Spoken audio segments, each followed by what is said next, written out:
मान्यवर प्रदीप सूद जी, हमारे अनार्य श्रेष्ठ डॉक्टर मुकेश अनार्य जी, आप आइए विराजमान होइए। हमारी बहन कमलेश मधोलिया जी, बहन जी से अपील है आप आ जाइए। हमारी बहन डॉक्टर वर्मा जी, आप तो आ जाइए। और हमारे साथी, हमें सपोर्ट करने वाले दूसरे संगठनों के, INL के हमारे दिल्ली प्रदेश अध्यक्ष मान्यवर रफीक साहब आए हैं समर्थन करने। साथियों जोरदार तालियां बजाते हुए साथी सब आए दूर दराज से हमारे साथी। और अभी हम इस कार्यक्रम को प्रारंभ करेंगे। हमारी बहन सुनीता चौहान जी आई है, हमारी नारी शक्ति संगठन की, आप आइए। हाँ आगे बहन जी का। हमारी बहुत ही माननीय बहन जो मुंबई से चल के आई हैं, doctor Chandrakala Singh ji, playback singer हैं और वो नोबेल पुरस्कार उनको नामांकित हुई हैं। जोरदार तालियां बजाएं उनके लिए, बहन जी के लिए। और वो आज यहाँ विशेष रूप से आई हैं, आमंत्रित किया है कि उन्होंने संविधान के ऊपर, एक तरफ तो हमारा संविधान चालीसा का चल रहा है जाप, दूसरी तरफ वो पहले से ही बहन जी ने संविधान को जन जन तक पहुंचाने के लिए एक संविधान के ऊपर एक डॉक्यूमेंट्री, एक पूरा गाना तैयार किया है। आज उसको भी रिलीज करेंगी बहन जी। भारत का संविधान उसका टाइटल है, उसके बारे में बताएंगे भी और उसको रिलीज भी करेंगे। हमने प्रोजेक्टर वगैरह भी मंगाया है।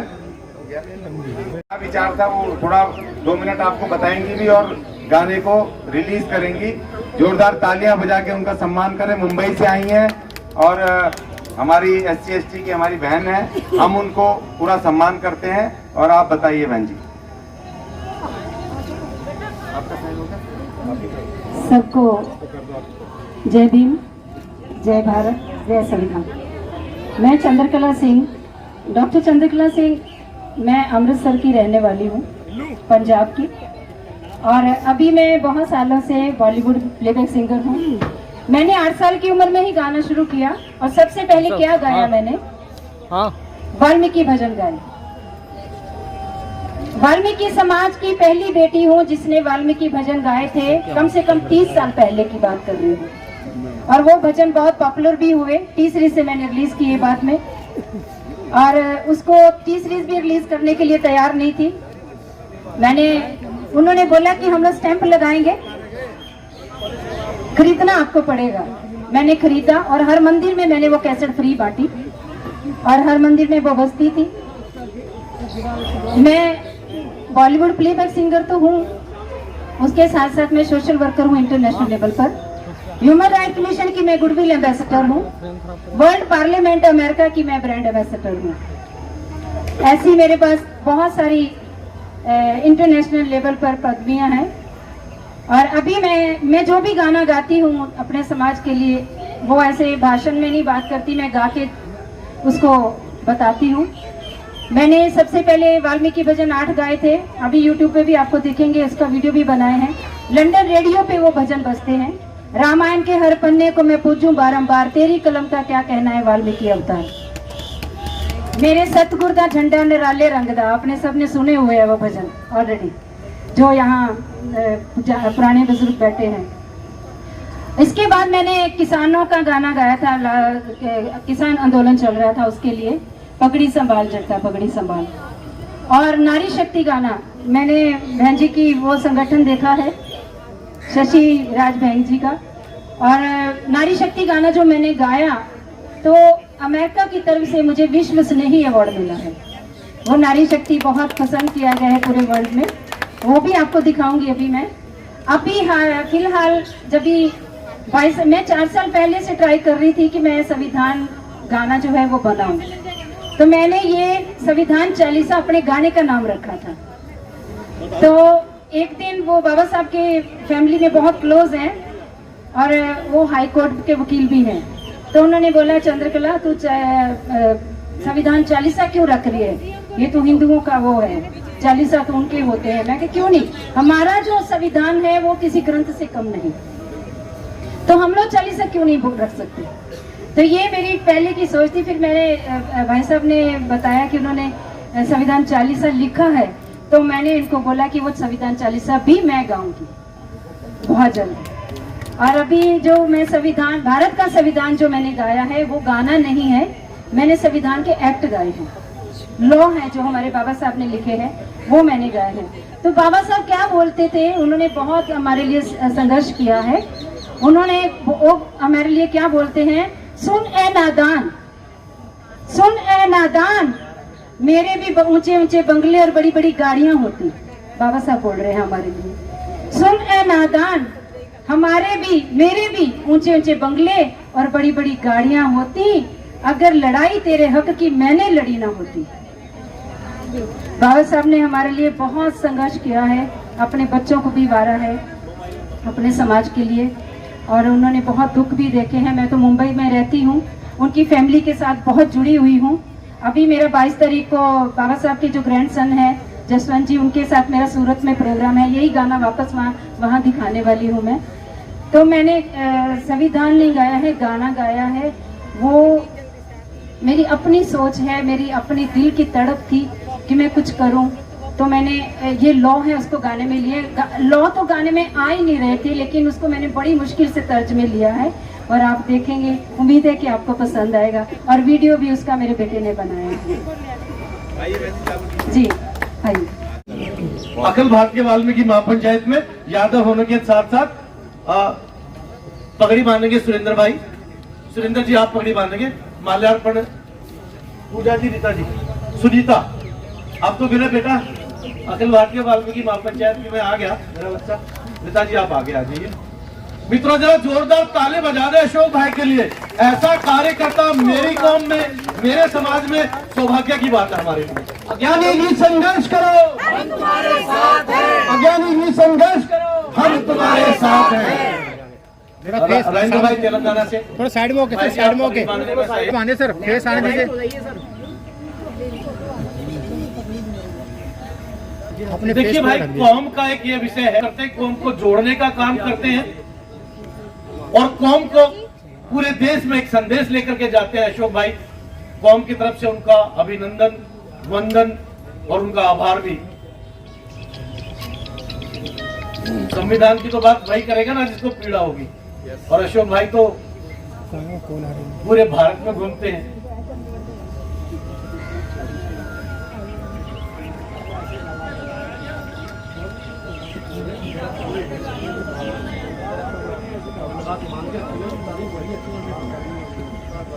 एक बार जोरदार तालियां बजा दें यहाँ पे मौजूद जितने भी हमारे मित्र लोग हैं, जितने भी हमारे मित्र लोग हैं। धन्यवाद अशोक। अब आगे की जो कार्रवाई होगी वो अशोक भाई स्वयं चलाएंगे या किसी अन्य को देंगे। धन्यवाद। धन्यवाद वाल्मीकि महापंचायत और उन तमाम टीम का, विशेष रूप से भाई सुरेंद्र चौधरी जी का विशेष धन्यवाद। साथियों,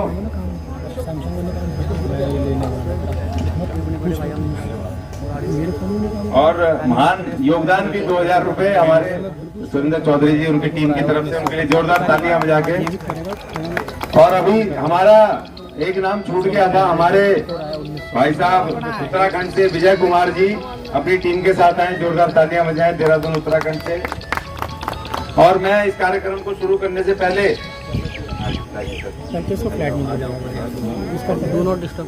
भाई अज्ञानी जिले के लिए ताली बजा दो एक बार, इतना कैमरा आज तक कभी नहीं देखा था भाई।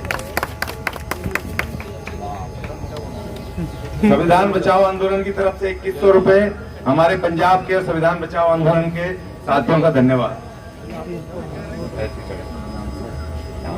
साथ ही हमारे राजेंद्र झंझोट जी ने स्वागत किया, धन्यवाद। आए भी हैं और 500 रुपए हमें चंदा भी दिया इस कार्यक्रम को करने के लिए। तेलंगाना से चल के आए वहाँ। पूरे देश में संविधान चालीसा का पूरे देश में गुणगान होगा, क्योंकि पूरे देश से हमारे साथी इसमें जुड़े हैं। संविधान बचाओ आंदोलन के लिए, संविधान चालीसा के लिए बहन हमारी बहन सुनीता चौहान जी का धन्यवाद, 500 रुपए का योगदान। और मैं अब शुरू करूंगा कार्यक्रम और फॉर्मेलिटीज को पूरे करते हुए। हमारे जो हमारे साथी सोनू कजानिया जी, बिट्टू भाई, ये तमाम साथी टीम आई है नोएडा से, इनका 1500 रुपए का योगदान है। धन्यवाद साथियों का। और मैं अब अपील करूंगा कि कार्यक्रम को शुरू करें। साथी वक्ताओं ने बोलना भी है और काफी इस पे चर्चा होनी है। बोला करो तो बंद कर दो। अच्छा, और साथी अज्ञानी जी को जो 21 रुपए का हमने आर्थिक सहयोग दिया, वही सम्मानीय चिन्ह देगी पूरी टीम अज्ञानी जी को। और बहन जी जो बॉम्बे से आई हैं, उनको भी सम्मानीय चिन्ह देंगे।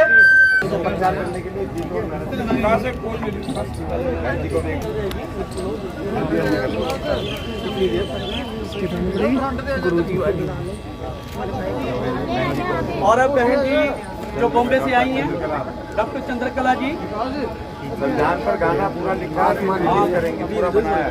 बहुत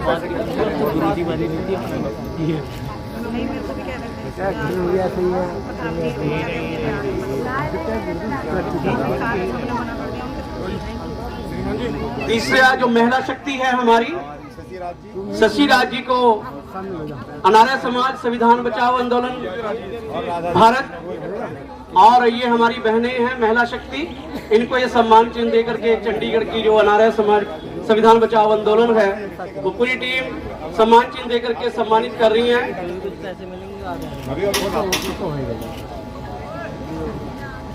धन्यवाद। आइए अब हम शुरुआत करते हैं। वाल्मीकि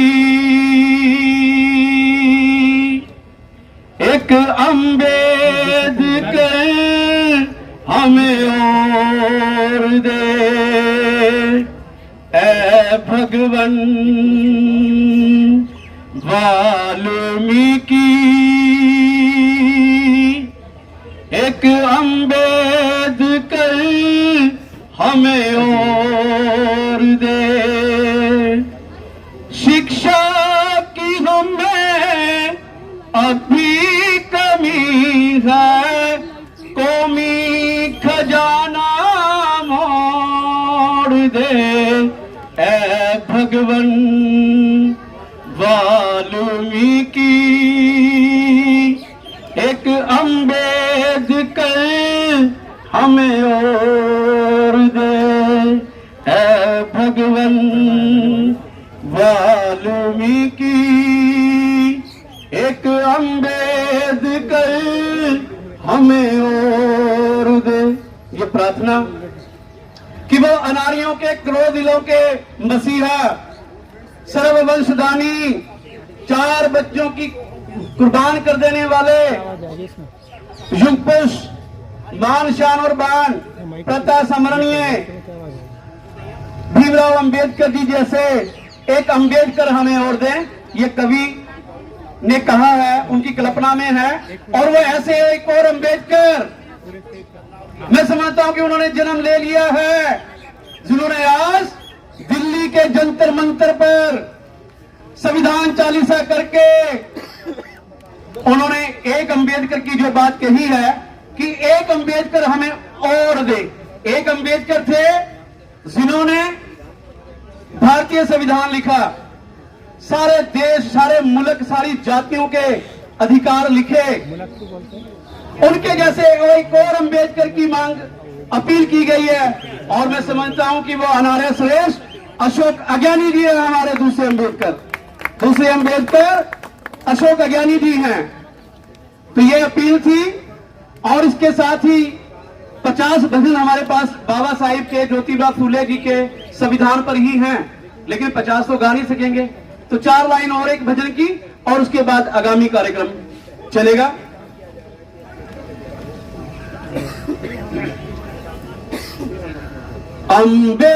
अम्बेडकर अम्बेडकर ताकत हमारी अम्बेडकर, हिम्मत हमारी अम्बेडकर, अम्बेडकर अम्बेडकर ताकत हमारी, अम्बेडकर उन्हीं का पहने, उन्हीं का ओढ़े। आज जो हम पहन रहे हैं, जो तन पे हमारे वस्त्र हैं, वो बाबा साहेब भीमराव अम्बेडकर जी की देन है। जो खा रहे हैं वो भी उन्हीं की देन है। उन्हीं का पहने, उन्हीं का ओढ़े,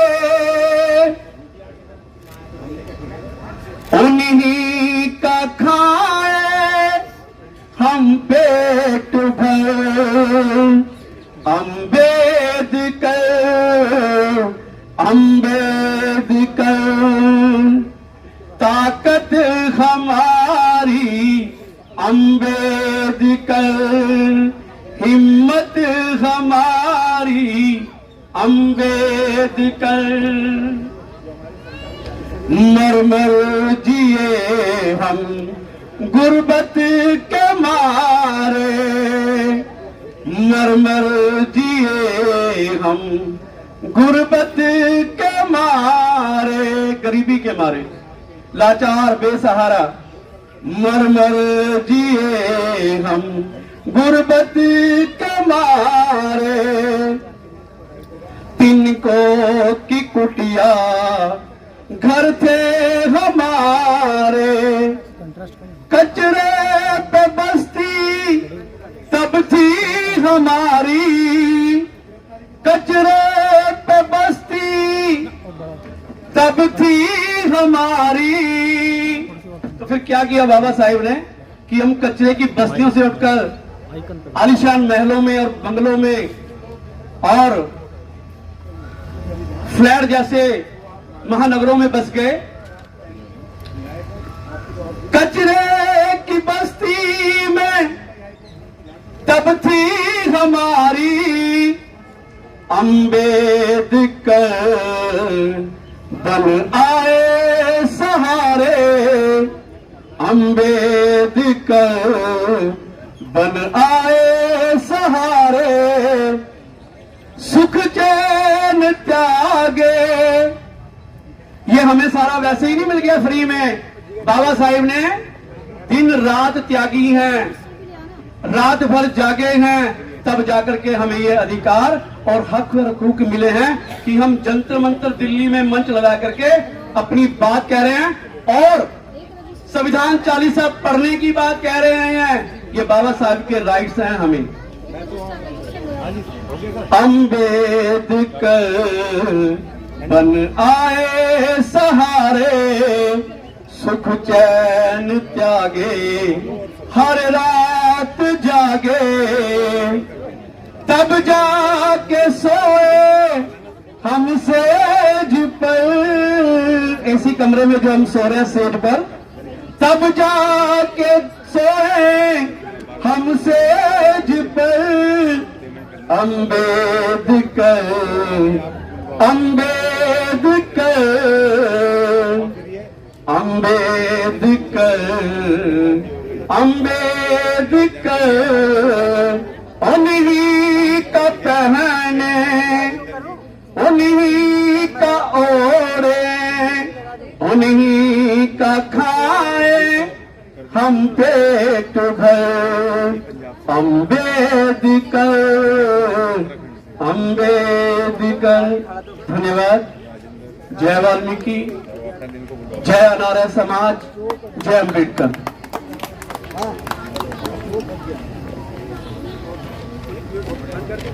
साथियों, आप सभी का स्वागत। बहन पूजा जी हमारी आपके सामने कुछ विचार रखेंगी। ये अखिल वाल्मीकि भारतीय महापंचायत से है। ये आपके सामने 2 शब्द कहेंगी। यहाँ उपस्थित सभी महामानवों को मेरा नमस्कार। मैं पूजा, अखिल भारतीय वाल्मीकि महापंचायत से दिल्ली महिला प्रदेश अध्यक्ष। यहाँ उपस्थित सभी लोगों को मेरा नमस्कार। जैसा कि यहाँ पर है संविधान के बारे में आप सब लोग बात कर रहे हैं, भीमराव अम्बेडकर जी को कौन नहीं जानता, और जो नहीं जानता शायद वो दुनिया में जिंदा ही नहीं है, वो अपने आप में ही खोया है, अपने आप में ही सोया है। डॉक्टर अम्बेडकर जी, इनके बारे में जो उन्होंने संविधान लिखा, जो उनके दुख, जो उनकी तकलीफ, जो उनकी पीड़ा, जो उन्होंने सहकर कि मैं अपने समाज के लिए, लोगों के लिए, अपने आप के लिए, अपने देश के लिए, मानव के लिए कुछ अच्छा कर सकूं, तो उसके लिए मुझे पहले अपने आप को पढ़ाना, अपने आप को शिक्षित करना है, तभी मैं दूसरों के लिए कुछ कर पाऊंगा। ऐसे ही आज हमें ये चीज भी सीखनी है कि जब हम अपने आप को अच्छा बनाएंगे, अपने आप को शिक्षित करेंगे, तभी हम अपने आस पड़ोस, समाज, परिवार के लिए अच्छा कर पाएंगे। तो मेरा आप सबसे निवेदन है कि अपने आसपास, गली मोहल्ले में जो कुछ आपको ऐसा दिखता है कि जो समाज के खिलाफ है या समाज की में जो भी कुरीतियां छोटी मोटी पनप रही है, आप उसके खिलाफ आवाज उठाइए।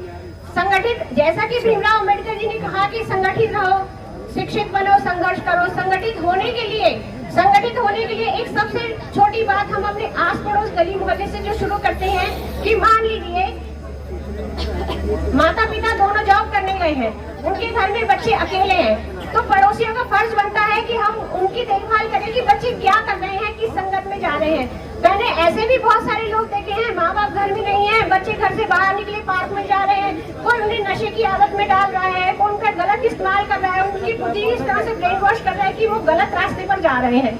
तो ये भी हमारे समाज का ही फर्ज बनता है कि हम इस चीज को नोटिस करें। जो हम हमारे संगठन के माध्यम से करते हैं, हमारे आसपास कुछ भी ऐसा दिखता है तो हम उसके खिलाफ एक्शन करते हैं और उनके माँ बाप को भी काउंसलिंग करते हैं, बच्चों को समझाया जाता है कि आप लोग इस तरीके से ना करें। तो हम ऐसा करने से बहुत सी रोक लगती है और जो लोगों के बुरे इरादे होते हैं उसको हम खत्म करते हैं कि वो कोई तो है आवाज उठाने के लिए। ऐसा नहीं कि पड़ोसी के घर में क्या हो रहा है, उसका बच्चा क्या कर रहा है, हमें क्या करना, उसके माँ बाप का फर्ज बनता है। इतनी महंगाई में अगर माँ बाप दोनों जॉब करने जा रहे हैं कि हमारे बच्चों को अच्छी शिक्षा दे सके, तो पीछे से हम सबका फर्ज बनता है कि अपने आस पड़ोस होने वाली गंदगी को साफ करा जाए। और दूसरी बात, संगठित होने के लिए हमें आपस में एक दूसरे को ये नहीं कहना, जैसा कि मैंने कई जगह पर सुना है कि दलित, पिछड़ा, वंचित समाज, ये सब बातें हमें अपने मन से निकालनी पड़ेगी। हम अपने आप को दलित, वंचित, पिछड़ा हुआ क्यों कहते हैं?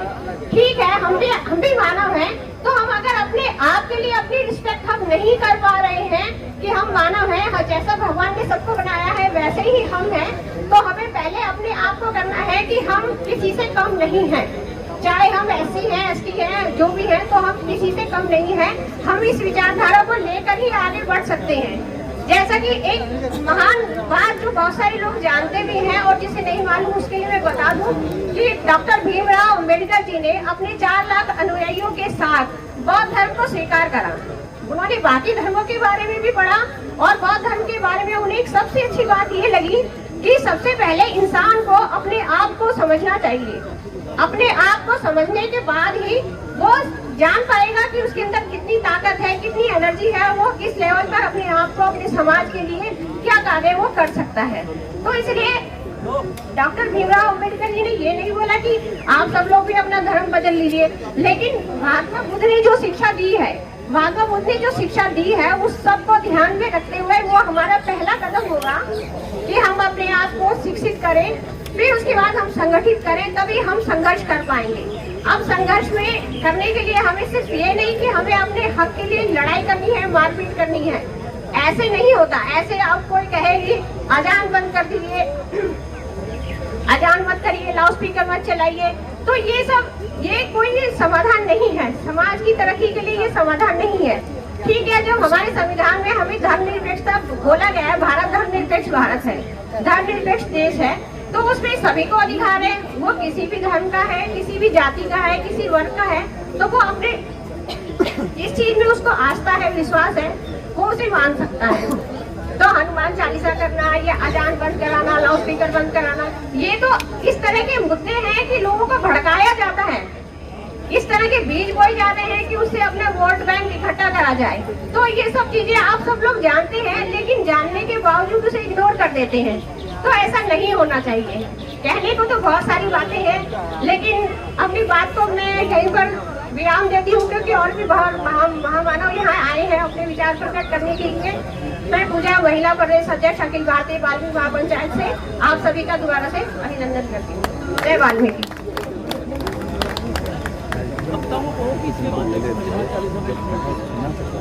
साथियों, अभी हमारे बीच में हनुमान चालीसा के बारे में वो आपको कुछ बताएंगे, कुछ 2 शब्द कहेंगे। भाई विजय कुमार जी फ्रॉम उत्तराखंड।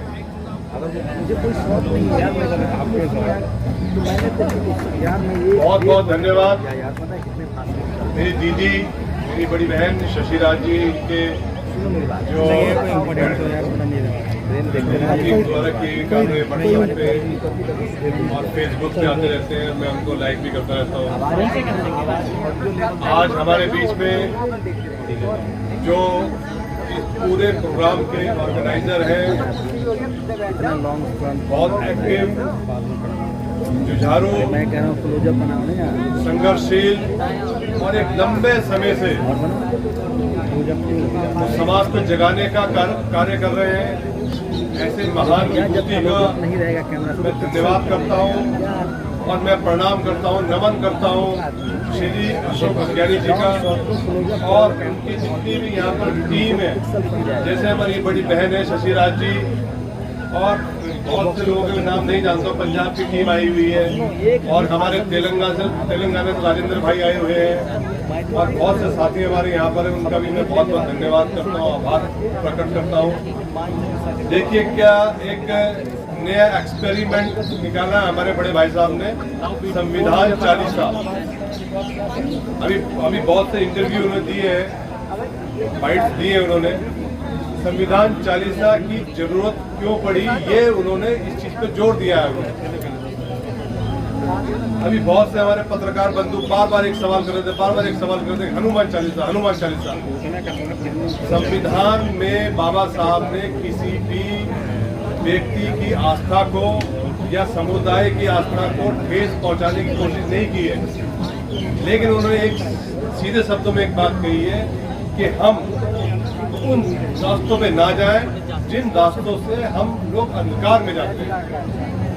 तो दोस्तों, उसी चालीसा के वर्सेस जो है ये संविधान चालीसा निकाला है। संविधान चालीसा का सीधा सीधा अर्थ है कि हमें अपने अधिकारों के बारे में पता होना चाहिए कि हमारे अपने अधिकार कौन से हैं, यानी कि हमारे अपने मौलिक अधिकार, जैसे कि बाबा साहब ने सबसे पहले कहा है कि शिक्षा का अधिकार।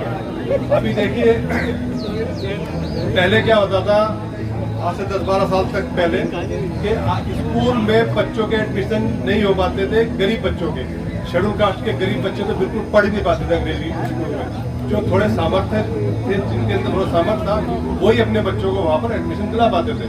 लेकिन जब से RTE का जो ये इम्प्लीमेंट हुआ है उस संविधान के माध्यम से, राइट टू एजुकेशन, अब आप देख रहे हैं कि 25% का रिजर्वेशन जो है प्राइवेट सेक्टर के जो स्कूल जितने भी हैं उनमें 25% बच्चों को जो है एडमिशन देना पड़ता है, चाहे वो उनकी कोई भी मजबूरी हो। तो ये किससे हुआ है? ये संविधान से हुआ है।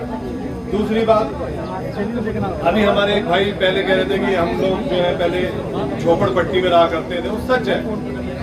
हमारे पीठ के पीछे झाड़ू बांध दिया करते थे जिससे कि हमारे पैरों के निशान मिट जाए, हमारे गले में एक हांडी टांग दिया करते थे जिससे कि हमारा जो थूक है हम उसमें थूकें, और सूरज निकलने से पहले पहले हमें अपने घर वापस जाना पड़ता था जिससे कि हम किसी गांव में किसी को नजर ना आए। तो ये सब किससे हटा? ये संविधान के माध्यम से हटा। बाबा साहब वो चीज थी जिन्होंने एक देश में कम से कम 40 देशों के संविधान की समीक्षा के बाद भारत का संविधान लिखा था, जिसको आज कुछ लोग कह रहे हैं कि नहीं, संविधान को पलटना चाहते हैं, संविधान में बहुत दिक्कतें हैं, इससे जो है देश जो है मतलब नुकसान में जा रहा है, और वो समय समय पर कई बार इसमें छुटपुट अमेंडमेंट भी करते रहते हैं। तो दोस्तों, मैं आपको बताना चाहूँगा, संविधान जो है ये हमारा एक अधिकार है, हमारा ग्रंथ है। जैसे सबके अपने अपने ग्रंथ होते हैं, ऐसे दलितों के और अल्पसंख्यकों से भी खासकर ये मेरा निवेदन है कि उन्हें भी अपने घर में एक संविधान जरूर रखना चाहिए। इसलिए मेरा सबसे ये निवेदन है।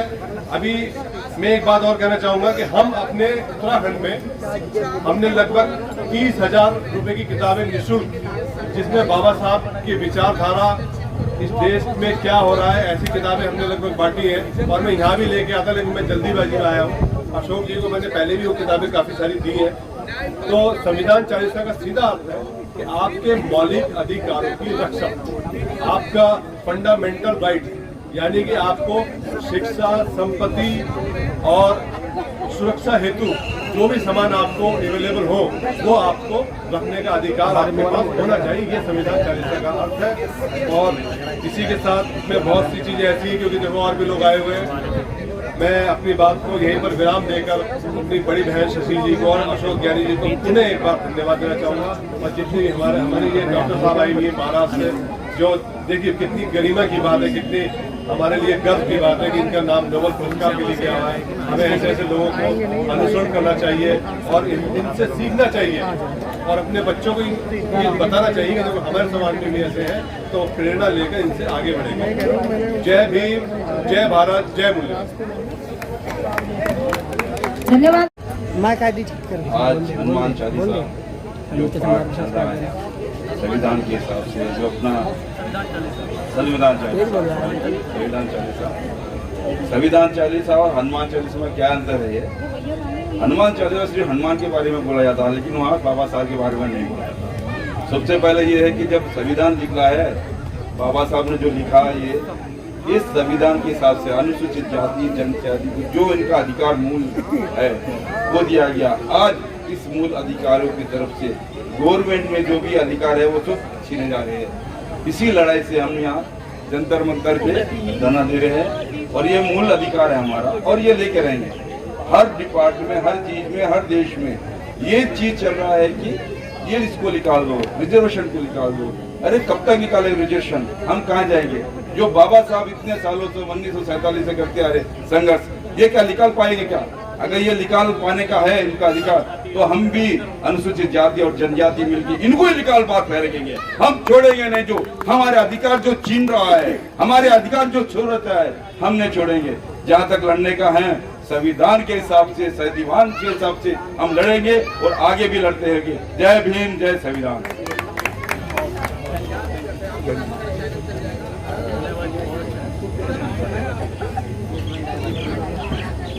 अब हमारे सामने है पंजाब से भाई। सभा में जो हमारे मुख्य संचालक अशोक अज्ञानी जी जो संविधान चालीसा नामक संस्था राष्ट्रीय स्तर पर दिल्ली के अंदर चला रहे हैं, मैं अशोक अज्ञानी जी और बहन शशि राज जी का तहे दिल से धन्यवाद करता हूं। इनकी पूरी ही टीम का धन्यवाद करता हूं और जगह जगह से भारत भर से आए हमारे नौजवान साथी, बुजुर्ग साथी, महिलाएं, बहनें, जैसे कि हमारी बहन प्लेबैक सिंगर महाराष्ट्र से आई हैं, उनका नाम तो मैं नहीं जानता, मगर मैं इनकी दाद दूंगा, इनको शुक्रिया अदा करूंगा इनका। डॉक्टर चंद्रकला सिंह, जो कि अभी हाल ही में पता भी लगा है कुछ साथियों द्वारा कि नोबेल पुरस्कार से भी बहुत जल्द बहन को सम्मानित किया जाएगा, तो खुशी का हम पूरे समाज के लोगों को खुशी होनी चाहिए कि बहन हमारी किस खिताब पे पहुंच रही हैं। और अब मैं विषय पर आता हूं कि जो राष्ट्रीय स्तर पर संविधान चालीसा आज देश के हरेक वर्ग के लोगों को, हरेक जाति के लोगों को, हरेक धर्म के लोगों को आज संविधान चालीसा की जरूरत है। और यह संविधान चालीसा 1950 से जो डॉक्टर भीमराव अंबेडकर साहब जी के द्वारा लागू हुआ है, मगर वो पूर्ण रूप से भारत के अंदर अभी लागू नहीं है। कारण यही है कि समाज के लोग अंबेडकर साहब की विचारधाराओं पे तो चलते हैं, मगर कहीं ना कहीं राजनीतिक पार्टियों के झांसे में आकर कहीं ना कहीं अपने टारगेट से चूक जाते हैं। तो मैं इस मंच से उन सभी साथियों को भारतवर्ष में रहने वाले जो कि 85 करोड़ की जनसंख्या में आते हैं और कहते हैं हमारे कई बुद्धिजीवी लोग के वे लोग 15 करोड़ हैं, वे 15% हैं, वे 15% देश की राजनीति पर कब्जा करे बैठे हैं, क्योंकि उनके पास धन से लेकर गुंडागर्दी से लेकर हर एक चीज उनके पास उपलब्ध है। और एक तरफ वे ऐसा कार्य करते हैं और दूसरी तरफ हम लोग संविधान को मानते हुए, संविधान की धाराओं को मानते हुए, संविधान के अंतर्गत रहते हुए हम अपने समाज के लिए, अपने लोगों के लिए लड़ाई लड़ते हैं। आप सभी लोगों को अच्छे से पता होगा, जब आरक्षण के साथ छेड़खानी करी गई 2 अप्रैल 2018 को देश के SC/ST के वे नौजवान जिन्होंने 13 उन वीर जवानों ने, उन क्रांतिकारी भाइयों ने शहादत दी और बदल के रख देंगे भारत का इतिहास, याद करा देंगे वही कोरेगांव की घटनाएं। बहुत ऐसी घटनाएं हैं जब हमारा बहुजन समाज सड़कों पर उतरा है और सरकार को नतमस्तक करने होने पर मजबूर किया है। अब यह समाज जागरूक हो चुका है। अशोक अज्ञानी जी जो भी कार्य कर रहे हैं, बहुत बढ़िया कार्य कर रहे हैं और हम इनसे बहुत टाइम से जुड़े हुए हैं और जुड़े रहेंगे। ऐसा ही कार्य संविधान के अंतर्गत रहते हुए हमने भी जीरकपुर मोहाली जिले से राष्ट्रीय स्तर पर संविधान बचाओ आंदोलन जो एक संस्था बनाई है राष्ट्रीय स्तर पर, उसके अंदर भी राष्ट्रीय स्तर पर हमारे सभी कार्यकर्ता बहुत अच्छे से काम कर रहे हैं। मैं किसी जाति विशेष, धर्म विशेष के बारे में बात नहीं करूंगा, क्योंकि हमारे को किसी धर्म विशेष से कोई खतरा नहीं है, किसी हिंदू से, किसी मुसलमान से, किसी से कोई खतरा नहीं है, क्योंकि आज देश का संविधान खतरे में है। हमें जरूरत है आज देश के संविधान को बचाने की। इसी करके जीरकपुर मोहाली चंडीगढ़ से संविधान बचाओ आंदोलन नामक जो एक संस्था स्थापित की गई है और संविधान बचाने के लिए हम लोगों को चाहे जहां तक भी जाना पड़ेगा वहां तक जाएंगे, चाहे हमें अपनी जान पर खेलना पड़े, जो कुछ करना पड़े, संविधान के साथ छेड़खानी नहीं होने देंगे। एक तरफ देश की जो वर्तमान सरकार है, बीजेपी की सरकार, मोदी सरकार और उनके कुछ कार्यकर्ता RSS के लोग जहां हिंदू राष्ट्र बनाने की शपथ खाते हैं, हिंदू राष्ट्र बनाने पर उतारू हो रखे हैं, तो मेरा उनसे पुनः विचार है, पुनः विनती है, जो हमारे देश के प्रधानमंत्री है, जो अपने आप को आत्मनिर्भर करके भी एक ऐड जारी करते हैं सोशल मीडिया पर, अखबारों के माध्यम से, टीवी न्यूज के माध्यम से आत्मनिर्भर होने को कहते हैं। मैं कहता हूं क्यों हिंदू राष्ट्र बनना चाहिए? जिसने इस देश का कानून बनाया है, क्या ये अंबेडकर राष्ट्र नहीं बन सकता? ये भारत अंबेडकर राष्ट्र होना चाहिए, अंबेडकर राष्ट्र, क्योंकि अंबेडकर साहब ने ना कि एक जाति विशेष के लिए, ना कि एक व्यक्ति विशेष के लिए संविधान के अंदर जगह दी है, हर एक आदमी के लिए इक्वल बनाया, सबके लिए कानून कायदे हर एक को आजादी दी है। असली आजादी अगर हम भूजनों को मिली है, उस साथियों ने, बुद्धिजीवियों ने यहाँ पर अपने आप को दलित स्थापित किया है, अपने आप को दलित के नाम से बोलते हैं, तो वे लोग क्यों नहीं बोलेंगे? मैं कहता हूँ दलित नाम के ऊपर उसका मैं कंडम करता हूँ, दलित नाम का बाइकाट करते हुए बहुजन समाज, मूल निवासी और ऐसे कई नाम है जो कि अम्बेडकर साहब ने दिए हैं। जब अम्बेडकर साहब ने हिंदुस्तान नाम भारत के संविधान के अंदर नहीं दिया, भारत नाम दिया है, तो हम जाति विशेष को ना पकड़ते हुए, धर्म विशेष को ना पकड़ते हुए हम अपने आप को भारतीय कहें। क्यों? जब आउट ऑफ कंट्री जाते हैं, जब हम विदेशों में जाते हैं, तो वहां पर हम हिंदुस्तानी नहीं कहते, वहां पर हम ठाकुर, ब्राह्मण, उर्ला, परला, SC, ST, OBC कुछ नहीं कहते, वहां पर हम क्या कहते हैं? हम भारतीय कहते हैं। साथियों नहीं कहते हैं ना? तो मैं फिर नरेंद्र मोदी जी से अपने माध्यम से, इस चैनल के माध्यम से मैं कहना चाहूंगा कि अगर संशोधन करना है संविधान के अंदर, तुम वैसे भी तो बहुत छेड़खानियां कर रहे हो, अगर कोई संशोधन करना है तो हर एक आदमी के आगे, हर एक वर्ग के आगे भारतीय लगना चाहिए, उसका सरनेम वो जो भारतीय होना चाहिए। और लोग तब्दीली भी कर रहे हैं। वैसे भी मेरे घर वालों ने मेरे को सब नाम सूद दे रखा है, मैं भी समझ सकता हूँ वो सूद कौन होते हैं, मगर मैं आपको बता दूं मैं ऐसी समाज से हूँ, क्योंकि मैं अपना को दलित नहीं कहूंगा, मैं दलित नहीं हूँ, मैं ऐसी समाज से और मैं एक भारतीय हूँ। मेरा नाम प्रदीप कुमार सूदवेशक है, मगर मेरी पहचान ऐसी समाज से होती है और मैं ऐसी समाज ही कहना चाहूंगा। और सभी साथियों को मैं यही कहना चाहूंगा कि अपना पे वो दलित ना कहे। दलित आप खुद बन रहे हो, आपको खुद दलित नहीं बना रहे, आप खुद उतारू हो दलित बनने पर। तो साथियों बातें विषय बहुत हैं, मगर जिस विषय के ऊपर आज यहाँ पर चर्चा है, जो मंच बनाए ये उसी मंच, इस मंच पर उसी विषय पर बोले और कम शब्दों में बोले। अगर मैंने कुछ ज्यादा समय ले लिया हो और किसी को मेरी बातों से कुछ परहेज हो, कुछ परेशानी हुई हो, तो मैं पुनः माफी चाहूंगा। धन्यवाद। जय वाल्मीकि, जय भीम, जय भारत, जय संविधान। देखिए आज महिला शक्ति की बहुत ज्यादा संविधान बचाओ आंदोलन को जरूरत है। जो अम्बेडकर भारतीय संविधान सामने उसमें बहुत ज्यादा उनकी भागीदारी की आवश्यकता है। तो आज हमारी बहनें, हमारी माताएं, जय भीम, जय भीम। ओम लता प्रदीप सूद जी हमारे राष्ट्रीय अध्यक्ष, आइए।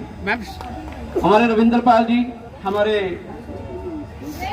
विजय के साथ हाँ बोलिए।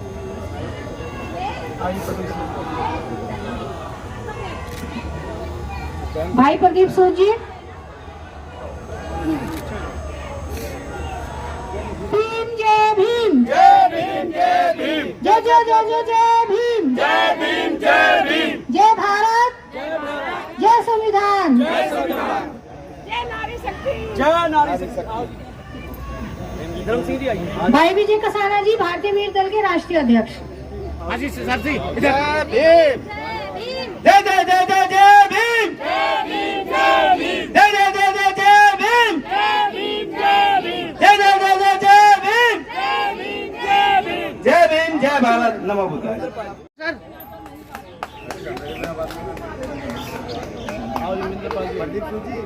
स्वागत करेंगी बहन जी। प्रेम सिंह जी, प्रेम सिंह जी सर सामने प्रेम सिंह जी।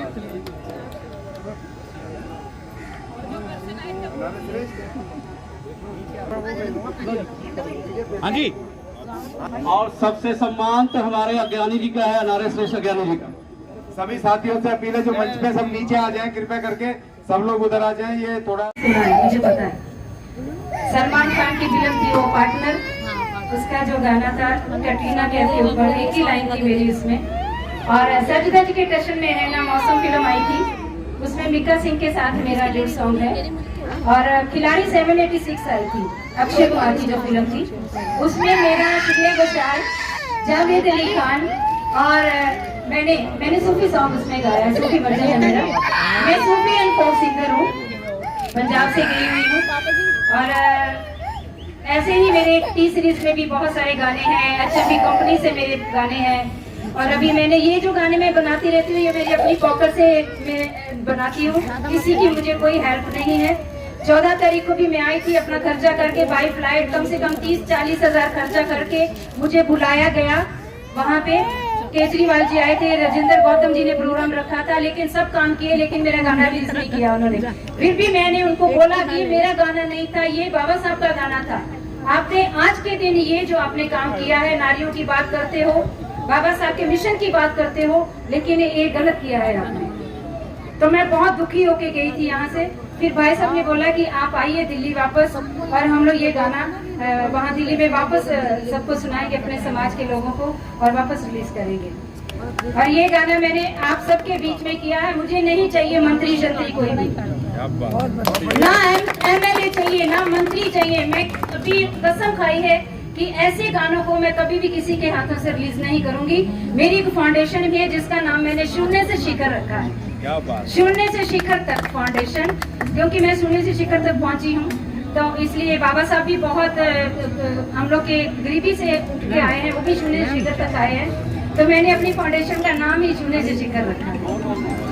तो मैं भी नारियों पे बहुत काम करती रहती हूँ। मैं नारियों को बोलती हूँ कि एक बात मैं बहुत जरूरी करना चाहती हूँ, मैं पढ़ी नहीं हूँ, मैं बिल्कुल भी ज्यादा पढ़ी नहीं हूँ क्योंकि मेरी फैमिली प्रॉब्लम थी। मैं बहुत मिडिल क्लास की बेटी थी, वाल्मीकि समाज से थी। और मैं जब गाना शुरू किया 8 साल की उम्र से, मेरे फादर की डेथ हो गई, 4 बहनें और 1 भाई था, इसलिए मुझे पढ़ना नहीं आया। अगर मैं पढ़ जाती तो मेरे बहन भाई अनपढ़ रह जाते। आज लड़कियों के अच्छे अच्छे घरों में शादियां की हैं। मेरा भाई जो बॉलीवुड में हेयर मेकअप आर्टिस्ट सेलिब्रिटी है, यहाँ तक कि अंबानी की बेटी भी उसकी क्लाइंट है। अगर मैं पढ़ जाती तो वो अनपढ़ रह जाता। आज उसके बिना कोई भी हीरोइन नहीं चलती, नहीं हो चाहे पुरानी। श्रीदेवी से लेके रेखा, जय बच्चन, ये वो सब जितनी भी हीरोइन है सब उसको मानती हैं। वो मेरा एक ही भाई है, हम 4 बहनों का सबसे छोटा है, मैंने उसको सिलेक्ट किया।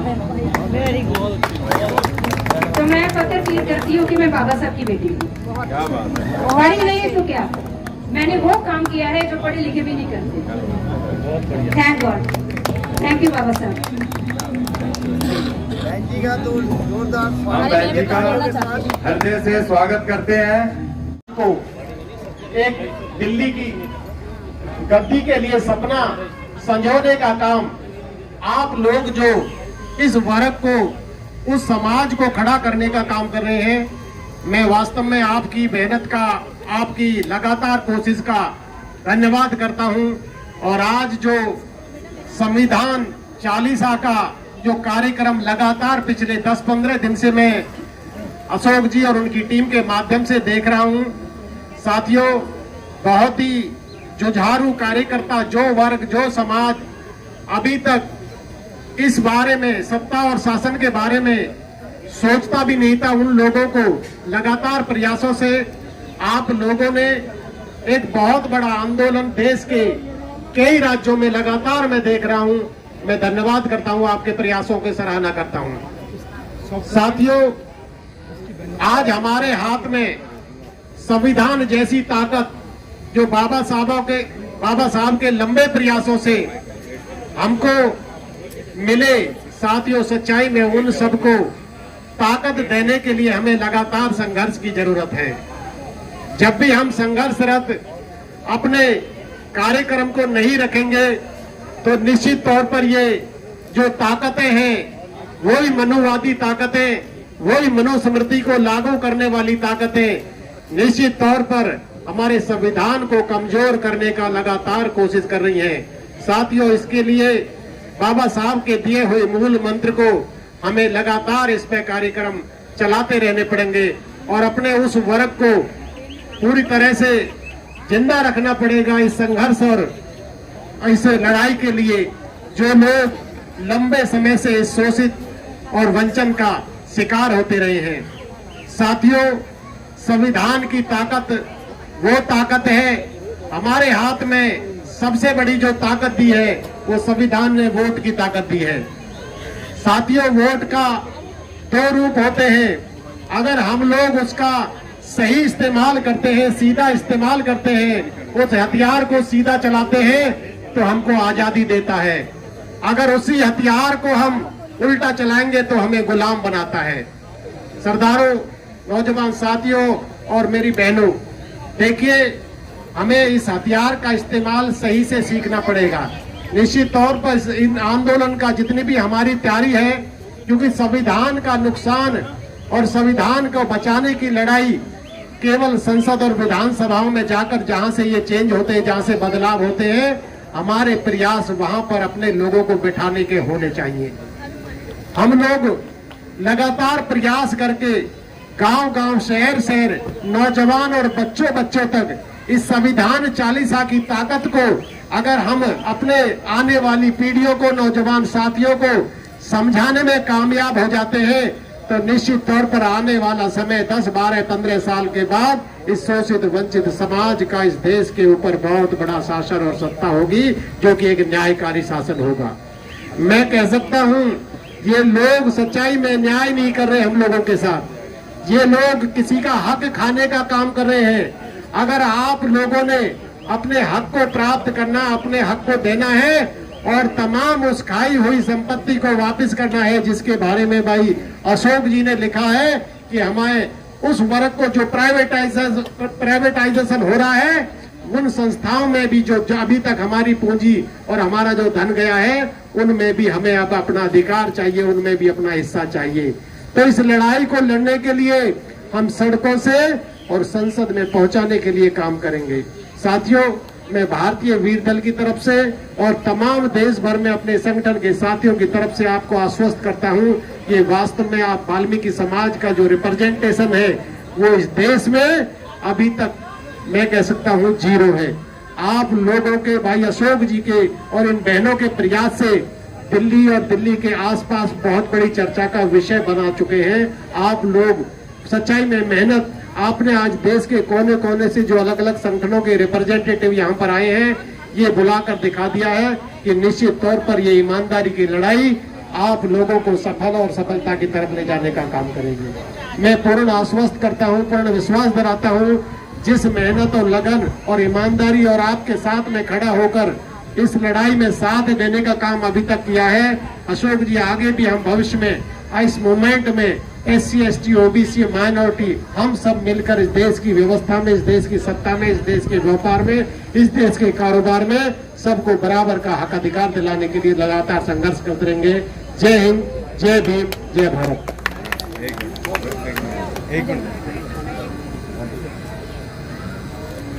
धन्यवाद सर। और भारतीय वीर दल के साथ हम काफी अरसे से काम कर रहे हैं और बहुत अच्छे से काम हो रहा है। अभी मैं आपका धन्यवाद अदा करता हूँ। और अभी बड़ा संगठन है, वहाँ काम करते हैं और आदिवासियों के अधिकारों के लिए निरंतर लड़ाई चलते हैं।